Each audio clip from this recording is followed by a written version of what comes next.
So I want to share a concept with you that I think, like the typical expression is, we got it all wrong. What if we got it all wrong? Okay, as Jews, we're still in exile now. And not only that, we're reading this week's Parashat Shemot, where the Jews were in exile and in Mitzrayim, in Egypt, and they were there for a specific reason. So we think the reason is that this is the way that the Jews are going to be prepared to receive the Torah. But what's really all that about? All this is about, as Jews, to become a Mamlechet Kohanim Vegoy Kadosh, a kingdom of priests, a holy nation, a Or Lagoim, a light unto the nations. So this can change completely our perspective as why we're Jewish and why we do things. Rav Yaakov Weinberg, that's how he expressed it the best. I believe that he says that we are here for the sake of the nations. We're here in order to influence the world to become also of the Hashem, servant of God, and to recognize God's unity and oneness and presence. We are, so to speak, as witnesses to show the world that is a God and how he interacts with humanity. So what's happening is that this changes everything, because if we take that perspective, when I go in the world, I wake up in the morning, and what I'm thinking, I'm going to go out there to work. Oh, I'm here to teach the non-Jewish world, to have role model of non-Jewish world, to influence. We have to be the influencer. And so I go out there, I go to work. You know why I go to work? I mean, the Gemara says, why are we not home? We're in Israel, in the Beis Hamikdash, because we were not able to do a strong enough impact into the world, because within the Jewish people, there was a lack of unity, of love, of oneness. Our behavior was not representing what the behavior of a unique, a perfect community, nation, like the Ramchal says it, what a perfect community, a perfect human behavior would like in a relationship with God. So Hashem said, you are not able to do it from your place, from Israel, from the Bet HaMikdash, the temple. Now you have to go out in the world and do the same thing, but directly, not just through prayer and mitzvahs and the service of the temple. So what we do, I wake up in the morning, okay, today I'm going to be influencer. I'm going to meet non-Jews, and through giving to them, showing them tremendous respect, mercy, love, by giving to them, by showing my refined character traits, by doing my mitzvahs, making them curious about why am I doing these things, eating kosher, praying 3 times a day, doing tzedakah, giving, loving the other like myself. They're gonna start seeing a behavior, a way of life that is good, that is healthy, that makes us more spiritual and more perfect to be close to God. So, why do I go to work? Because I have to influence my non-Jewish friends. Why colleagues? Why am I going to take the train, to take the bus, to whatever different work you do, and I'm trying to think of different ways, we different things we do during the day. So all those things is only an opportunity, almost only an opportunity to really influence them, teach them, role model them, and therefore I have to be extremely aware, extremely careful of everything I do, the way I speak to them, the way I help them, the way it has to be with tremendous respect and guidance. We are to be like Avram. Avram was Ramon, the father of many nations. So like, what does a father do? The father guides, gives advice, protect, give advice. So I should look for any opportunity to be able to do something good with every non-Jew that I meet, so that there start to be a connection. And now, what's happening with Mitzrayim? What Yosef had started that, right? And Yosef influenced them all to do bris milah, and he brought them to with Paro, that God was guiding his dream, and he needed someone wise to how to deal with economy. I mean, Yosef had a high position. Moshe Rabbeinu was also put in Pharaoh's high political system, and he was in charge of the Jews there. But we sometimes are in position that where non-Jews look at us for guidance, and so everything we do is so important. If we can influence them in a positive way, then it's amazing. The danger is in Mitzrayim we failed, we got assimilated. Instead of influencing them, they influenced us, and we lost track of our true mission, and we became more Egyptians than the Egyptians, which we see typical by Jews in exile who lost themselves. That's why Hashem had to take them before they became completely Egyptians, and lose a sense of their Hebrew roots from Abraham and the true mission that they had. So too in America, in Europe, wherever we are, we have to make sure that we don't lose track of our true mission, to be a light into the nation, to really have an impact.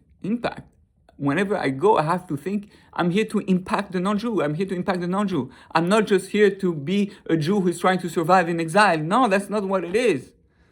You're going to survive in exile if you become who you're meant to be, which is a beautiful, wonderful, caring, holy human being with a good heart that shines with spirituality, that is a beautiful role model for everyone. So this really, I think, a different perspective. You look at your whole day, your whole life different. So the key is, so there's two things.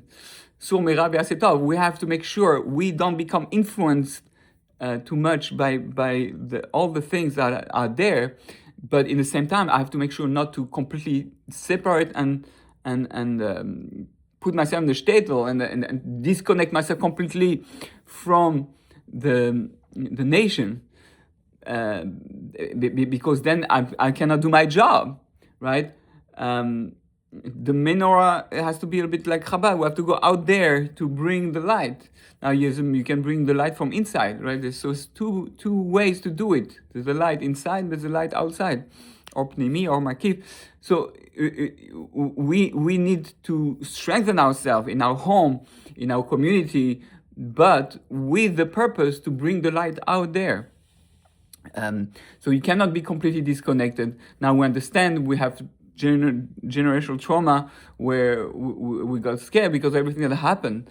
But everything that happened with the nation trying to kill us, hurting us, that was because we were not doing the right thing. We were trying to become like them and to assimilate and to replace almost them. Someone would say that when you try to become an American, it's like you try to take the place of another American. No, they don't need another American. They need a Jew who guides them to become good Americans, so to speak, right? So and that's what's going to take us out of Egypt. They're going to naturally tell them, okay, thank you for the teaching. Now go back to Israel, to your temple, and teach us from there, which is going to be the future. That's what it's going to be. But we need not to forget that's what we are here for. This is the only reason we're in exile, is to do our job. And until we finish our job, we're not going to be able. And so there's two ways. One way is that we're going to become so assimilated, just like in Egypt, that Hashem is going to have to last minute take us out before we become more American than the Americans, and we will have failed our mission to influence them. They will have influenced us, or we actually do the right thing and change them, give them holiness and everything that they need for them to be able to also go at Har Sinai, so to speak, to receive the Torah Chadasha from Zion, that like it says in the Navi, in the prophets. So this is the message I wanted to share, and the key, one of the key elements for that is, how do you go and love and respect every non-Jew? The training ground for that, the base, the center, the rehab for that is in our own home, in our own community, to really work on Ve'ahavta L'Reacha Kamocha, to really love each other, even the lowest of Jews, even the sinners, to bring them back and with love, and so that everybody does teshuvah, and to see the good in every, the Rabbi Nachman of Breslov style, to see the good nekuda tova in every Jew, even the lowest, and bring them back. So when we can do that with our own people, with our own family, then we'll be successful to go out there and do the same thing with every human being. We are one soul, Adam and Chava, one big soul, and we are meant to all go back one together. So this is why we're in exile. This is where that's the Gemara said. We're out there to bring all the good back to its source. So I think the message is clear, and we have to remember, as Jews, we're Mamlechet Kohanim, Goy Kadosh, Or Lagoim, the fathers of humanity. We're the givers, the teachers of humanity. We are the gatherers of the sparks within humanity, and we're here to fix the chet of Adam Harishon, to all go back to Gan Eden together as one big humanity, one body, one soul, and not look at the world as the enemy, not look at the world as the bad. So connected to that, we know the Jews, Parashat Shemos, there were 70 souls who went. The Gemara goes out of this way. Who cares, 70 souls, 80, 100? 70 souls who went down to Egypt. Why 70 souls? What's the 70? Well, yes, Hashem made 70 nations. One Jew per nation. And so one Jew, so to speak, can be responsible for an entire nation, so to speak.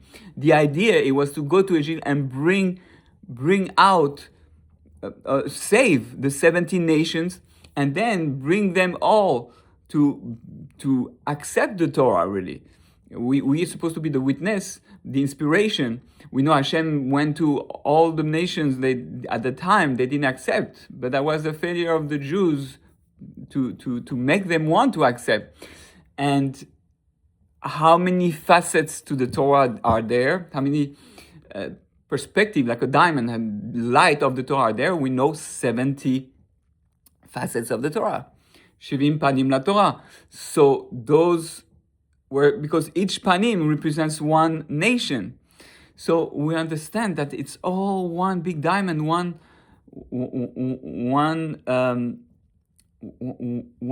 unit, where we're all together. As Jews, we have to remember who we are. Shemot, right? This is interesting. That's the book of Shemot, means the names. The names is not losing your identity. You go in exile to bring the others, the everyone. You need to know your identity. You need to know your mission, what you're here for. What are you all about? What's your name? Your name is your mission. Your name is your identity. So we really need to have that every day, that slogan, that banner about what am I about? What are you giving to the non-Jews? What it is the thing that you give to the 70 nations that is going to inspire them, that's going to bring them closer? Maybe you give love. Maybe you give respect. Maybe you give strength. Maybe you give advice. Maybe you give clarity. Maybe you give spirituality. What are you going to give? Maybe you'll give midot tovot, the good character traits. Maybe you give them I know, be a role model and give them, okay, Torah, give them Torah. And it's interesting also 70 nations, there's 7 Noahide laws, okay? So the number 7 is elevating this physical world. 7 colors, 7 notes of music, 7 days of the week. It's all connected to bring everything together. But 7 is the non-Jews have 7 days, as much as we all have 7 days. So let's recalibrate, have clarity what we're here for. You go out. I am in charge. It's not just a simple thing. We were charged as Jews. This is why we're Jewish. You're Jewish because you're here to bring the nations back to God, to bring all the brothers and sisters that got lost, just like Yosef, to bring them back to home, to Hashem, to Gan Eden, So this is why you're here. This is why you're Jewish, to bring the nations back. How are you going to do it? Okay. Atzlacha with your mission. Baruch Adonai Leolam. Amen ve'amen.